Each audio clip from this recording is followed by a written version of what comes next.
You help a stranger, you expect a simple thank you. But when a 14-year-old boy with nothing to his name fixed a broken-down Harley on a deserted dirt road, he didn't get a thank you. The next morning, 100 Hells Angels surrounded his rusted trailer, demanding he come outside. The Mojave Desert doesn't forgive, and it certainly doesn't care if you're poor. 14-year-old Toby Miller knew this better than anyone.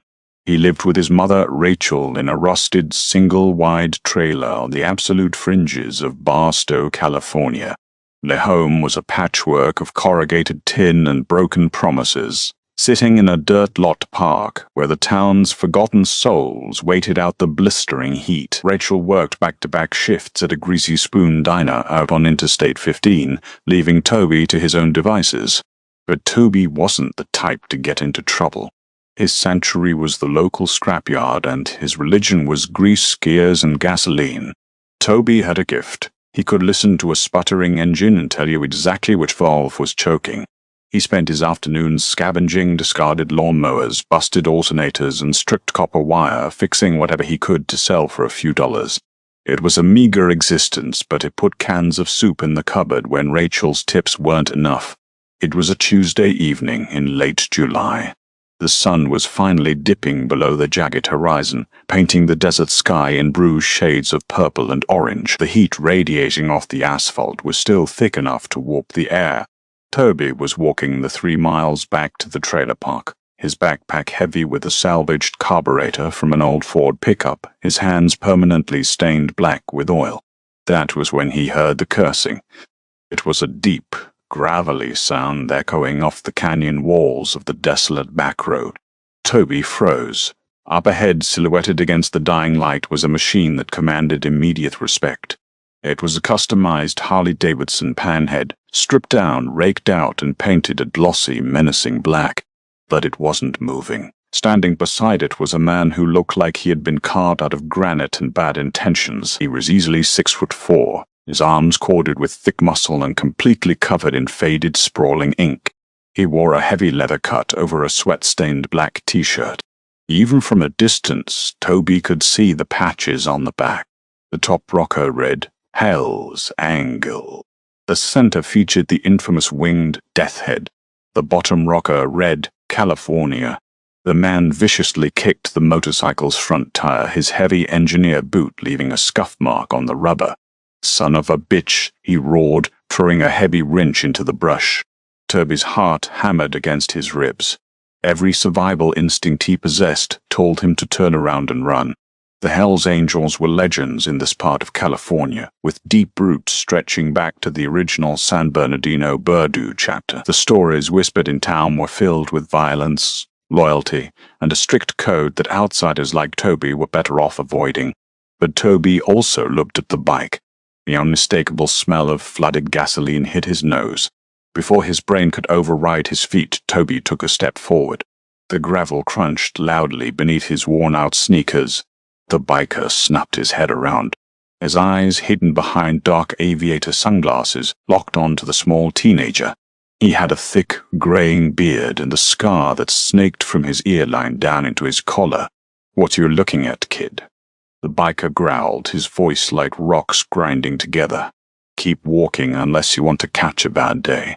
I think I can fix it," Toby stammered, his voice betraying a slight tremble. The biker let out a harsh, barking laugh. "You? A scrawny desert rat is gonna fix a 64 Panhead? Beat it.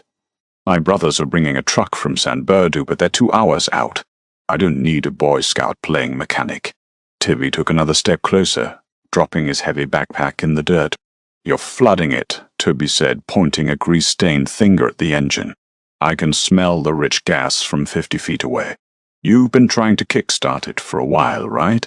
Your S&S Super E-carb is overflowing. The float needle is stuck, probably sapped out the piece of rust from your tank." The biker stopped laughing. He crossed his massive arms, sizing the kid up. The aviators slid down his nose, revealing pale, calculating blue eyes. "What's your name, kid?" "Toby." "Nutter. Dumb." "I'm Brick," the man said, not offering a hand. You got tools in that bag, Toby. Yeah. You touch my bike and you break something else, I'm taking it out of your hide. Understand? Toby nodded, swallowing hard. He unzipped his backpack and pulled out his roll of scavenged tools. He approached the Harley as if it were a sleeping dragon. Kneeling in the dirt, the residual heat of the engine baked his face. He was right, gas was weeping from the overflow tube of the carburetor. Brick watched like a hawk, his shadow looming over the boy. Was riding back from Oakland, Brick muttered almost to himself. Annual run, memorial for Sonny. Bike started sputtering just past the county line.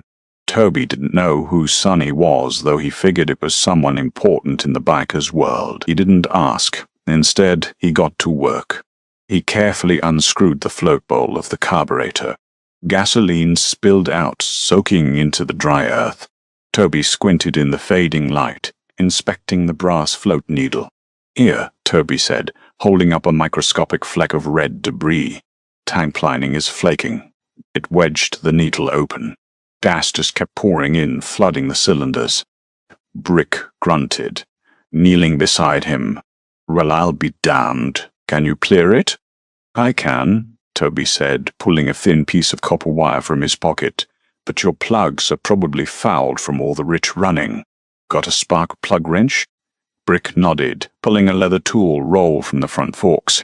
For the next hour, the massive Hell's Angel and the poor teenager worked side by side in the dirt. Toby meticulously cleaned the carburetor, reassembled the float bowl, and pulled the smart plugs, burning the excess carbon off the electrodes with a cheap butane lighter. It was completely dark by the time Toby tightened the last bolt. The only light came from the brilliant desert stars above them. Okay, Toby whispered, wiping his forehead with a greasy sleeve. Give it a try. Brick straddled the heavy machine. He turned the ignition, primed the throttle twice, and brought his heavy boot down on the kickstarter with a violent thrust. The engine didn't sputter. It exploded into a deafening rhythmic roar. Potato, potato, potato. The idle was smooth, aggressive, and perfect. Brick revved the throttle, the straight pipes echoing like thunder across the empty landscape. A genuine massive grin broke through his thick beard. He hit the kill switch, the sudden silence ringing in Toby's ears. I'll be damned, Brick repeated, looking at Toby with a new level of respect. He reached into his leather vest and pulled out a thick silver money clip. He peeled off a crisp $100 bill and held it out. Toby looked at the money. It was more cash than his mother made in 3 days. But his pride, the only thing he really owned, flared up. No thanks, Toby said, packing his tools away. I just like fixing things. Consider it a favor. Brick stared at him, slowly lowering his hand. Nobody does favors for the Hells Angels without getting paid back, kid. That ain't how the club works. Where do you live? Panic spiked in Toby's chest. Giving a biker gang member his address felt like a terrible, irreversible mistake. I just live up the road. It's fine, really. Address Toby, Brick said, his voice dropping an octave, turning from friendly back to an immovable demand. Terrified, Toby gave in. Lot 42, Desert Sands Trailer Park. Brick nodded slowly, committing it to memory. He fired the bike back up. Over the roar of the engine, he shouted, You saved me a long, miserable night on the side of the highway. The club doesn't forget. See you around, Toby. Brick kicked the bike into gear and tore off into the night, the red taillight disappearing into the blackness. Toby stood alone in the dark, shivering despite the heat. He picked up his backpack and began the long walk home, a profound sense of dread settling into his stomach. He had just invited the most notorious motorcycle club in the world to his front door. When Toby finally pushed open the flimsy aluminum door of the trailer, his mother was pacing the small, linoleum-floored kitchen. Rachel looked exhausted, her waitress uniform stained with coffee and fry grease. Where have you been? She demanded, rushing over to check him for injuries. It's past 9, Toby. I was about to call the sheriff. Toby dropped his bag on the worn sofa. I'm sorry, Mum. I was walking back from the yard and I had to help someone fix their motorcycle. A motorcycle out on the ridge road in the pitch black. Rachel's eyes narrowed. Who was it, Toby? End the dream. Bear it swept. How, Toby hesitated. He knew exactly how his mother would react. It was just a guy. His bike broke down. Toby Miller, look at me, Rachel said, her maternal radar fully activated. Who did you help? He was a Hell's Angel, Mom. Rachel's face drained of color. She grabbed Toby by the shoulders. Are you out of your mind? Do you know who those people are? They run the meth trade in this county. They're dangerous, Toby. Did he hurt you? No, he was stuck. I fixed his carburetor. He tried to pay me, but I didn't take it. Rachel closed her eyes, letting out a shaky breath. Okay, you didn't take their money. That's good. We don't owe them, they don't owe us. It's over. Mom, Toby whispered, his voice cracking. He asked for our address. He wouldn't let it go. I told him where we live. The silence that followed was suffocating. The hum of their ancient refrigerator suddenly sounded incredibly loud. You gave a patched member of the Hells Angels our address? Rachel asked, her voice barely a whisper. Panic, raw and unadulterated, seized her features. Pack a bag. Now. Bun. Mom, he just wanted to thank me. You don't understand how these things work, Toby. Rachel yelled, her composure shattering. They don't leave people alone. If they think you're a loose end, or if they want to use you to run drugs because you're a minor, they will. Go pack your bag. We are going to your Aunt Diane's in Bakersfield tonight. Toby, now terrified by his mother's reaction, ran to his tiny bedroom. He threw 3 changes of clothes and his best tools into a duffel bag. Within 10 minutes, they were out the door, rushing toward Rachel's beat-up 1998 Ford Escort. Rachel jammed the key into the ignition and turned it. Click, click, click, click. No, Rachel sobbed, hitting the steering wheel. No, please. Toby jumped out and popped the hood, using his phone flashlight to see in the dark. He wiggled the battery terminals. They were caked in white, fuzzy corrosion. The starter solenoid is fried, Mom, and the battery is totally dead. We can't go anywhere. They were trapped. They spent the night huddled on the living room sofa.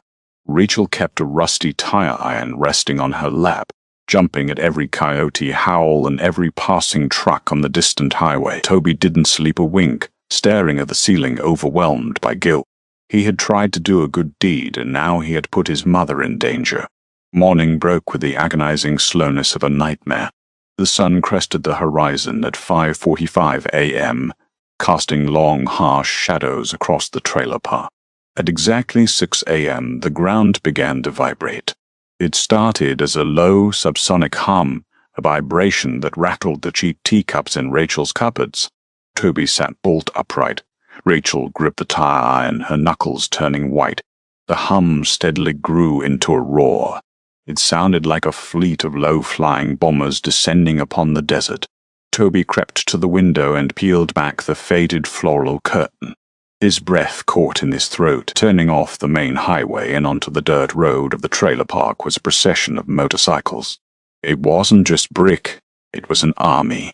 Row after row of gleaming chrome ape-hanger handlebars and black leather cut through the morning dust. Mom, Toby whispered, paralyzed by the sight. Rachel rushed to the window. A choked gasp escaped her lips. There were at least 100 of them. They rode in a tight, disciplined 2x2 formation, the sheer volume of their customized exhaust pipes drowning out every other sound in the world. The dust kicked up by their tires formed a massive brown cloud that blotted out the morning sun. Neighbors in the trailer park were peeking out from behind their blinds. Old Mr. Bass Owes Anderson from Lot 38 stepped onto his porch, took one look at the approaching horde, and bolted back inside, locking his deadbolt. The lead riders turned into Lot 42, shutting off their engines. Behind them, the rest of the pack fanned out completely, surrounding Toby's rusted trailer. They parked in unison, kicking down their kickstands with a synchronized metallic clack.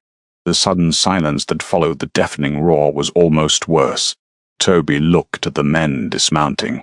These weren't kids. These were hardened, battle-scarred veterans of the asphalt. Some had massive braided beards. Others had faces covered in prison tattoos. Every single one of them wore the death head patch. From the center of the pack emerged Brick. He wasn't alone. Walking beside him was a man who commanded absolute terrifying authority. He was older, perhaps in his late 50s, with a neatly trimmed silver beard and cold, calculating eyes. He wore a president patch on his chest. "They're coming to the door," Rachel panicked, shoving Toby behind her. "Get in the bathroom and lock the door. If they break in, climb out the window and run to the highway. Do not look back. I'm not leaving you." Toby shouted, tears finally springing to his eyes. Heavy, deliberate footsteps echoed on the wooden planks of their front steps. Bang, bang, bang, bang. The knock rattled the door in its frame. "Toby Miller," a voice boomed from outside. It was Brick. "Open up." Rachel raised the tire iron, her hands shaking violently. Toby, realizing this was his fault, stepped around his mother. "Toby, don't!" she screamed. But Toby reached out, unlatched the chain lock, and threw the door open. There stood Brick, towering over the threshold. Behind him, the president of the chapter stood with his hands resting casually on his heavy leather belt. 100 pairs of eyes were locked onto the small teenager standing in the doorway. The tension was suffocating. Toby braced himself, ready for the worst, ready to be dragged out into the dirt. Brick looked down at Toby. His hardened face broke into a wide, unexpected smile. "Told you the club doesn't forget, kid," Brick said. Brick stepped aside, revealing a massive, heavily tattooed biker, holding something large and rectangular wrapped in a thick, moving blanket. The biker walked forward and set the heavy object down on the rickety porch with a loud thud. The president stepped up to the stairs. He looked past Toby, nodding respectfully at Rachel, who was still frozen with the tire iron in her hand. "Ma'am," the president said, his voice surprisingly polite and cultured. "My name is Cole. I'm the president of the San Bernardino chapter. I apologize for waking you. But your boy here," Cole pointed a thick silver-ringed finger at Toby, "did my road captain a massive solid yesterday. Saved him from a dangerous situation on a bad stretch of road." Cole looked back down at Toby. "We don't take charity, and we pay our debts. Uncover it, Brick." Brick reached down and yanked the heavy blanket away. Toby gasped. Sitting on the porch was a brand-new, top-of-the-line, snap-on rolling tool chest. It was painted a brilliant, glossy cherry red. The drawers were massive. It was the kind of professional rig Toby had only seen in magazines, the kind that cost thousands of dollars. But that wasn't all. Toby reached out with trembling fingers and pulled open the top drawer of the cherry-red snap-on chest. He fully expected it to be empty, a shell just for show. Instead, the drawer glided open on buttery smooth ball bearings to reveal a mechanic's holy grail. Nestled in custom-cut foam were rows of heavy polished chrome. There was a complete set of 1/2-inch and 3/8 drive sockets, precision torque wrenches, ratchets, breaker bars, and a set of professional-grade micrometers. It was easily $15,000 worth of equipment. This is too much," Toby stammered, stepping back. "I can't take this." "Kid, you don't tell the Hells Angels what they can or can't give you," Brick chuckled, crossing his massive arms. "You earned it. You got the magic touch. We respect men who work with their hands." Cole, the president, turned his attention to Rachel, who was still gripping the tire iron, though the tip was now resting safely on the floorboards. He reached inside his leather cut and produced a thick manila envelope. "Ma'am," Cole said gently, extending the envelope toward her, "my road captain mentioned you folks might be having car trouble. I noticed the corrosion on your Escort's battery when we pulled up. We also know this trailer parks management has been jacking up the lot fees." Rachel didn't move. "What is that?" "It's $5,000, Cole said matter-of-factly. "Clean money. From our charity-run fund. Buy a new alternator, a new battery, and pay your rent for the year. Toby saved us from a logistical nightmare out on the ridge. This squares the ledger." Rachel burst into tears. The sheer relief of not having to choose between food and shelter shattered her tough exterior. She dropped the tire iron and took the envelope, her hands shaking uncontrollably. "Thank you. God, thank you." But before the moment could settle, a new sound pierced the morning air. It wasn't the rhythmic thrum of motorcycles. It was the high-pitched, frantic wail of police sirens. Four Barstow Sheriff's Department cruisers tore down the dirt road, their light bars flashing aggressively, throwing red and blue strobe effects across the chrome of the parked Harleys. They skidded to a halt, completely blocking the exit of the trailer park. Doors flew open. 8 deputies stepped out, hands resting uneasily on their holstered sidearms. Leading them was Sheriff Bulldog Dawkins, a heavy-set man with a flushed face and a well-known vendetta against the San Bernardino chapter. Nobody move. Dawkins barked through a megaphone, though he was only 30 feet away. Step away from the trailer, hands where I can see them. The 100 Hell's Angels didn't flinch. They didn't raise their hands, nor did they reach for weapons. They simply turned in unison, a wall of black leather and silent defiance, staring down the deputies. The psychological weight of their complete lack of fear was staggering. Cole let out a slow, tired sigh. He adjusted his leather vest and slowly walked down the wooden porch steps, flanked immediately by Brick and 3 other massive enforcers. "Morning, Sheriff Dawkins," Cole said, his voice carrying perfectly over the tense silence. "Bit early for a parade, isn't it?" "Cut the crap, Cole." Dawkins spat, his hand gripping the butt of his service weapon. "I got a call about 100 outlaws swarming a residential lot. Now, step away from the boy and his mother. You're violating gang injunction protocols, and I swear to God I will arrest every single one of you for intimidation and racketeering." "Intimidation?" Cole raised an eyebrow, feigning shock. "Sheriff, we're simply delivering a philanthropic donation. We run a registered 501c3 for community outreach. You know this." Dawkins marched forward, stopping just inches from Cole. "Don't play games with me. You're strong-arming a single mother and a minor. I'm calling Child Protective Services right now. I'll have the kid removed from this unsafe environment before lunch, and I'll have you in lockup." Panic seized Toby. CPS. That meant foster care. That meant losing his mother. "Wait," Toby yelled, pushing past Brick and stepping right between the biker president and the furious sheriff. "Son, back away," Dawkins ordered. "These men are dangerous criminals. They're using you. They're not using me," Toby shouted, his voice cracking with a mixture of fear and adrenaline.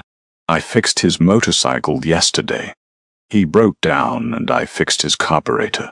They just came to bring me tools. That's it. Nobody is threatening us except you."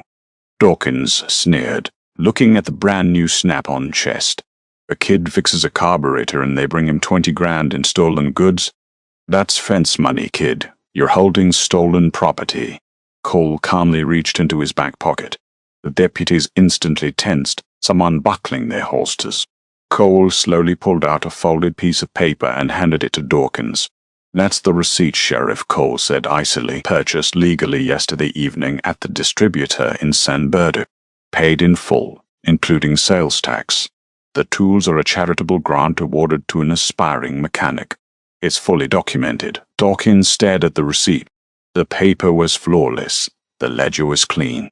He gritted his teeth, his face turning a dangerous shade of purple. He looked at Toby, then at Rachel, and finally at the wall of 100 bikers who were waiting for a single command from their president. "This isn't over, Cole," Dawkins hissed. "You bring this filth into my town again, I'll find a reason to impound every bike here." "Have a blessed day, Sheriff," Cole replied smoothly. Dawkins turned on his heel. "Mount up!" He barked at his deputies. The cruisers peeled out of the trailer park, leaving a cloud of dust in their wake. Cole turned back to Toby, placing a heavy hand on the boy's shoulder. "You got a spine, kid. Staring down a badge takes guts. Keep your nose clean, use those tools, and take care of your mother." With a sharp whistle from Brick, the Hell's Angels mounted their bikes. The deafening roar returned as 100 engines fired up simultaneously. Within minutes they were gone, leaving Toby and Rachel alone in the settling dust, a fortune in tools sitting on their porch. 2 weeks passed, and life at Lot 42 began to change in ways Toby had never imagined. What started as a single act of kindness had turned into something bigger. Word spread quickly through Barstow about the kid who could fix anything. At first it was lawnmowers and generators, and then came cars, real jobs, real money. For the first time, Toby wasn't just surviving, he was building something.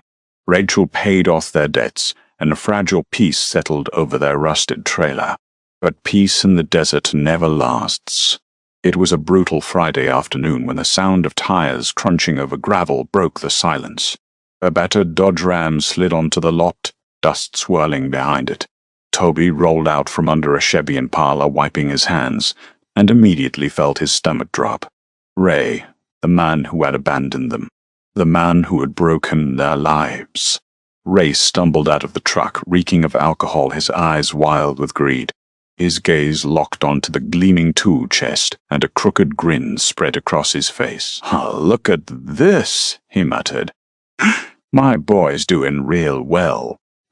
Rachel burst out of the trailer, panic written all over her face.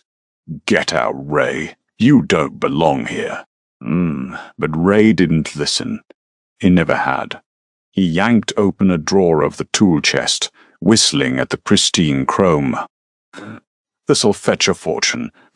Don't touch that!" Toby stepped forward, blocking him. The slap came fast and hard. Toby hit the ground, blood filling his mouth. Rachel screamed, rushing forward, but Ray shoved her back with brutal force. His voice dropped into something dangerous. "I'm taking the tools, and the cash, or I burn this place down with both of you inside." Toby pushed himself up, gripping a heavy wrench. Fear coursed through him, but something stronger rose with it. "No," he said. Ray laughed and pulled a knife, the blade catching the sun. Then a voice cut through the tension. "Put it down." A young man stepped out from the shadows. Leather vest, calm, dangerous. He held the steel flashlight like it was more than enough. Ray sneered, lunging. He never landed the hit. The man Dutch moved fast. One strike shattered Ray's wrist. A second dropped him into the dirt, screaming. Then came the sound. Motorcycles. 4 of them. Loud. That. Heavy. Final. They boxed in the truck, and from the lead bikes stepped Brick. His eyes swept the scene once, Toby bleeding, Rachel shaken, and that was enough. He grabbed Ray like he weighed nothing. "You hit the kid." Ray's bravado vanished. "He's my son. You had a son." Brick cut in coldly. You lost that right. The threat that followed didn't need to be loud. It only needed to be real. Ray nodded, terrified. Moments later, he was gone, disappearing into the desert for good. Silence settled again. Brick turned to Toby, wiping the blood from his lip with a rough thumb. "You stood your ground. That matters." Toby looked at him, something shifting inside his chest. "You stayed." Brick gave a small nod. "We take care of our own." Years later, that moment would still echo. Not as fear, but as the day everything changed. That's the incredible story of Toby Miller, a 14-year-old boy, whose single act of kindness on a dark desert road changed his family's destiny forever. It proves that sometimes the most dangerous people can be the most fiercely loyal. If you were blown away by this unbelievable tale of grit, respect, and the Hells Angels code, smash that like button, share this video, and subscribe for more crazy real-life stories.